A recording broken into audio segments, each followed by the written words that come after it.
Hello, welcome to Late's News Today. Lindsey Vonn takes bronze in Olympic downhill behind Italy's Sofia Goggia. Lindsey Vonn said she left it all on the line as she had to settle for bronze in downhill in what is likely to be her final Olympics. The most successful women's ski racer of all time was one of the pre-race favorites, but the 33-year-old could not match the pace of Italy's Sofia Goggia. The 25-year-old Goggia, the World Cup downhill standings leader, produced a stunning run to become the first Italian woman to win gold in alpine skiing's most prestigious event. Goggia's time of 1:39.22 was 0.47 seconds better than Vonn's effort, and 0.09 seconds faster than Norway's Ragnhild Moenkel, who took her second silver of the Games at the Geldingsen Alpine Center. "I came here with one goal: to beat Lindsey," said Goggia, who had beaten Vonn in the Olympic test events on the same hill. "This was good, but here I realized that though this duel was really good, it wouldn't have helped me out so much because I have to be focused on myself." Goggia's gold is Italy's third at the Games, two fewer than the US, who are sixth in the medal table with a disappointing haul of 13 medals. The Olympics are definitely very important. Not competing in Sochi because of injury was devastating, and I've been waiting a long time to try to repeat what I did or improve upon what I did in Vancouver. I never want to wave the white flag. I always want to continue to try and work hard, and I think I get it from my grandfather. Losing my grandfather, it's just, time is precious. If it weren't for my grandfather, I wouldn't be racing. He taught my father how to ski, and because of him, that's in our family. He was actually stationed in Korea, not far from where we'll be racing. Behind enemy lines a few times and was held at gunpoint. So I was really hoping that he would make it and be able to come with me over there. And I had actually gone through the whole process of figuring out how to medically get him over there. But I think about him all the time, especially when I'm racing. And I feel closer to him when I'm racing. Now I hope that I can win for him, and I hope I can make him proud. "I wish I could keep going." Vonn, second only to Ingemar Stenmark's record of World Cup wins, becomes the oldest woman to win an Olympic medal in any of the 5 alpine skiing disciplines.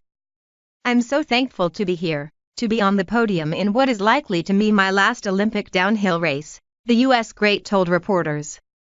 "It's so difficult to get a medal at the Olympics.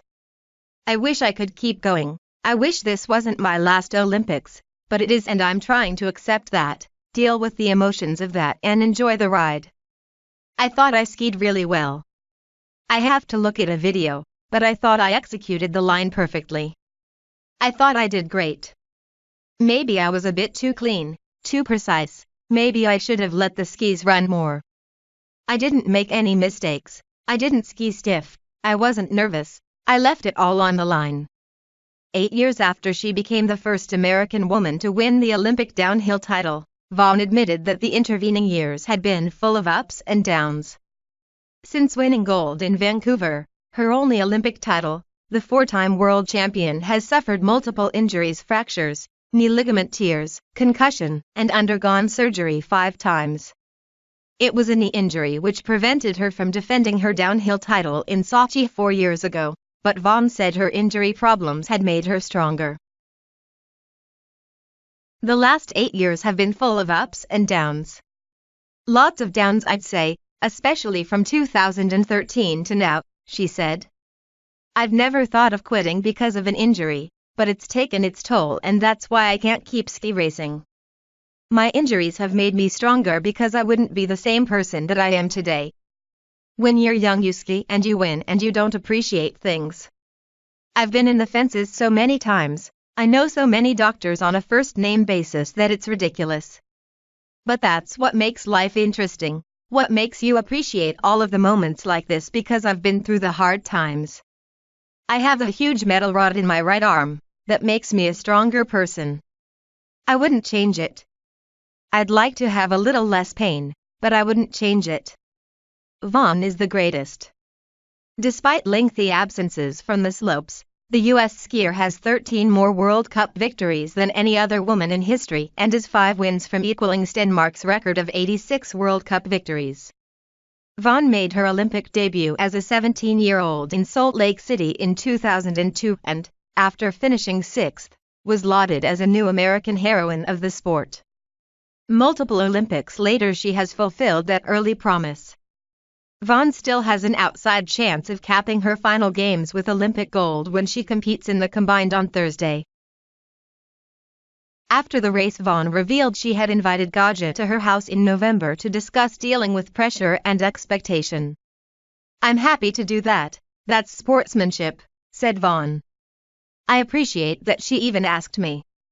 And I want to give back. I want to see the next generation of ski racers raise the level of our sport." Goggia told reporters that Vonn was the greatest skier. "She has 81 victories, I have 5 with this," said the Italian. "She's unbelievable. She's acting like it's normal, it's easy. She's the greatest and she's had a wonderful career and she's still having that because it's not over. The battle with her is still going on. I've been crying all day. These games have been emotional for the American, not only because they are her last but also because she wanted to win a gold medal in memory of her grandfather who recently died." After finishing her race, the skier cried when asked about her granddad but said that despite not taking gold she hoped she had made him proud. "That's another reason I've been crying all day.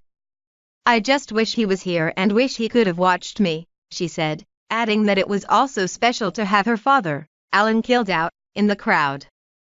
"It's very special to have my family here, especially my dad. He wasn't at the 2010 Olympics. We had some rough times, but it means a lot that he's here. With my grandfather passing, it's his father and it makes you realize how short life is. To have them here today means everything to me." Savage social media abuse. It has also been a difficult few months for the American because of the savage abuse she has received on social media. After she told CNN in December that she wouldn't visit the White House should she win a medal in Pyeongchang, the veteran skier has been intermittently abused on social media. To how fast you can go. As long as you're on the right side of the gate, you can push yourself as hard as you want, and I like that. Moments like the Olympics in Vancouver, I don't really remember my run at all. Other times I'm very much present and in the moment. It just depends on the situation. It's exhilarating to ski that fast. At first it's a little bit scary. The closest thing I could describe it as is flying. You sort of become one with the mountain, and rather than fighting the mountain or fighting the surface, you're just floating on top of it, and it's pure acceleration.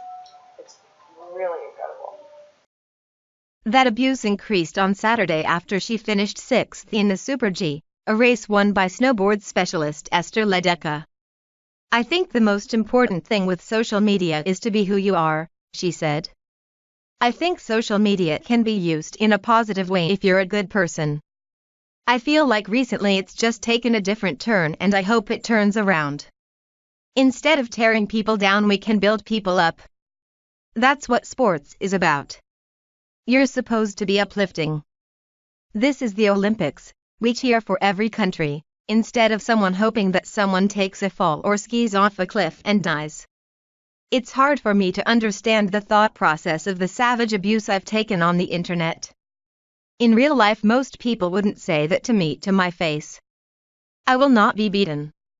I stand strong and I'm proud of what I represent and who I am. I'm very proud to hold the American flag on the podium. All Americans deserve to hold the flag and be proud of their country no matter what their beliefs, because that's what makes America great." South Korean presidential candidate concerned about Trump's aircraft carrier story. The White House said it did not mislead allies about the ship's movements. The president said, "We have an armada going toward the peninsula, White House Press Secretary Sean Spicer said. That's a fact. It happened.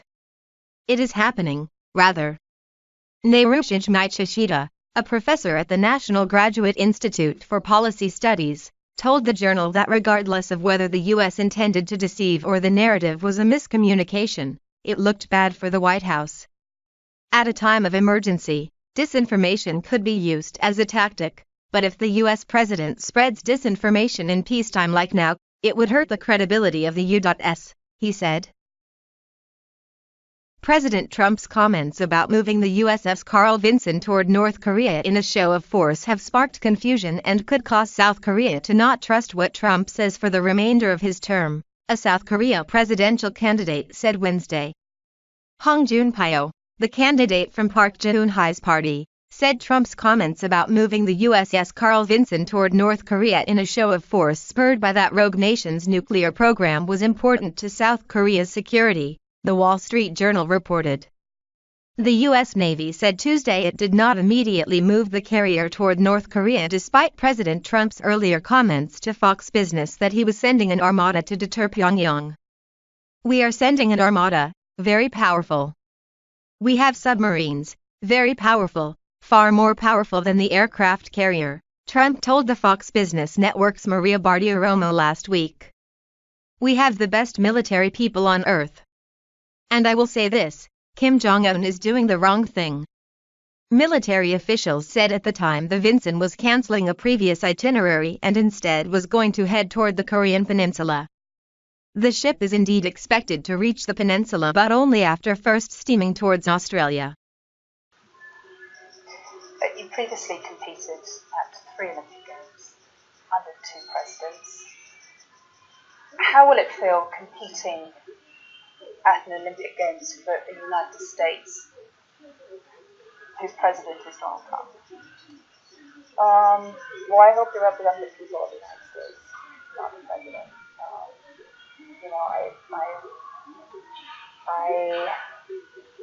take the Olympics very seriously and what they mean and what they represent, what walking under our flag means in opening ceremonies, and I want to represent our country well, and I don't think there are a lot of people currently in our government that do that. Would you accept an invitation to the White House if you were to win Olympic gold in Goggia? Absolutely not. But you have to win to be invited. No, actually, I think that every U.S. team member is invited. So no, I won't go with you. It's definitely not. No.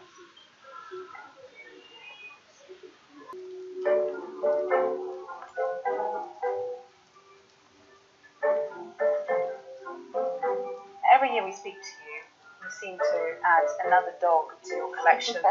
I know, I'm the crazy dog lady. It's better than the crazy cat lady. Okay.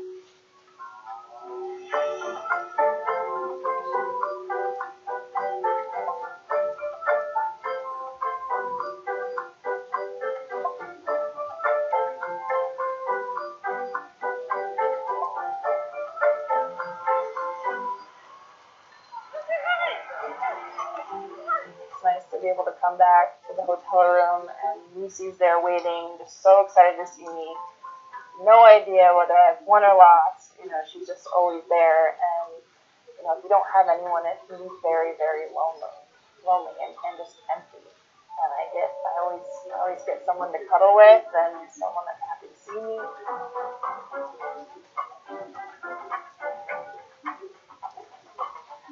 Yeah, that's part of the reason why I started this whole series of getting dogs. Leo was my first, and I got him right before I had surgery on my knee for the second time, right before the Sochi Olympics. I was in a really bad place, and it started to give me some hope and lift my spirits, and definitely did the trick.